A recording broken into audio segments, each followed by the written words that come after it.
అండి, మటన్ కీమాని తలపించి ఈ ఎగ్ కీమా ఎలా తయారు చేయాలో చెప్తాను. పిల్లల లంచ్ బాక్స్లోకి కానీ, మనం పరోటా, చపాతీ లేకపోతే రైస్లోకి కానీ చాలా బాగుంటుందండి. ఒకసారి ట్రై చేసి చూస్తే మీకే తెలుస్తుంది దీని టేస్ట్ ఏంటో. ఫస్ట్ దీన్ని ప్రాసెస్ అయితే స్టార్ట్ చేద్దాము. ఫస్ట్ ఆయిల్లోని జీలకర్ర, పచ్చిమిర్చి, ఉల్లిపాయ ముక్కలు వేసి దీని అయితే గోల్డెన్ కలర్ వచ్చేంత వరకు ఫ్రై చేసుకోవాలి.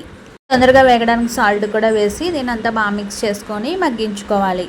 ఇప్పుడు దీంట్లోని ఒక పెద్ద సైజు టమాటో వేసుకోవాలి. ఉల్లిపాయల కన్నా టమాటో కొంచెం ఎక్కువగా ఉంటేనే బాగుంటుందండి.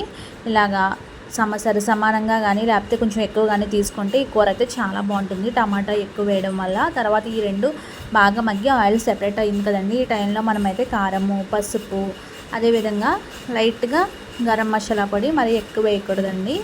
అంటే నేను కిడ్స్ లంచ్ బాక్స్లోకి ప్రిపేర్ చేయడానికి చేస్తున్నాను కాబట్టి ఈ మాత్రం వేస్తాను. లేకపోతే మీరు ఇంట్లో చేసుకోవాలంటే కనుక అల్లం వెల్లుల్లి పేస్ట్, గరం మసాలా, ధనియాలు, జీలకర్ర పొడి అన్నీ వేసుకోవచ్చు. తర్వాత దీన్ని బాగా మిక్స్ చేసేసుకొని దీంట్లోకి లైట్గా ఎక్కువ వాటర్ వేయకుండా కొంచెం ఈ విధంగా వేసుకొని దీన్ని అయితే బాగా మరిగించుకొని మొత్తము వాటర్ అంతా ఇంకిపోయేంత వరకు మగ్గించుకోవాలి. ఇప్పుడు ఇలాగా బాగా మిక్స్ చేసేసి దీంట్లోకి సాల్ట్ అయితే వేసుకోవాలి. లాస్ట్లో మనం అడ్జస్ట్ చేసుకొని చూసుకోవాలి.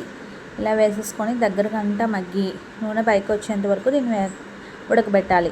ఇప్పుడు బాయిల్డ్ ఎగ్ తీసుకొని ఇలాగా మనము క్యారెట్కి కోరుతాం కదండి, అందులో పెద్ద కన్నాలు ఉన్న ఈ హోల్స్ నుంచి మనము ఎగ్ని అయితే మొత్తము దీంట్లోకి కోరుకోవాలి.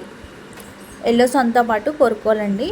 ఎల్లోసన్ ఉండడం వల్ల మొత్తము స్మెల్ వస్తుంది, ఎగ్ స్మెల్ అనుకోకుండా అసలు రాదు. ఇలాగా మొత్తం అంతా కోరేసుకొని బాయిల్డ్ ఎగ్ని దీన్ని మిక్స్ చేసుకోవాలి.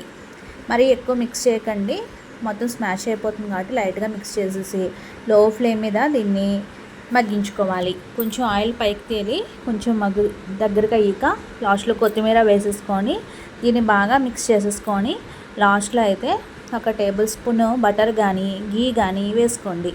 నేనైతే బటర్ వేసుకున్నాను. బటర్ వేసుకొని దీన్ని బాగా మిక్స్ చేసుకున్నాను. బటర్ కానీ గీ కానీ నెయ్యి కానీ వేసుకోవడం వల్ల మంచి ఫ్లేవర్ వస్తుంది.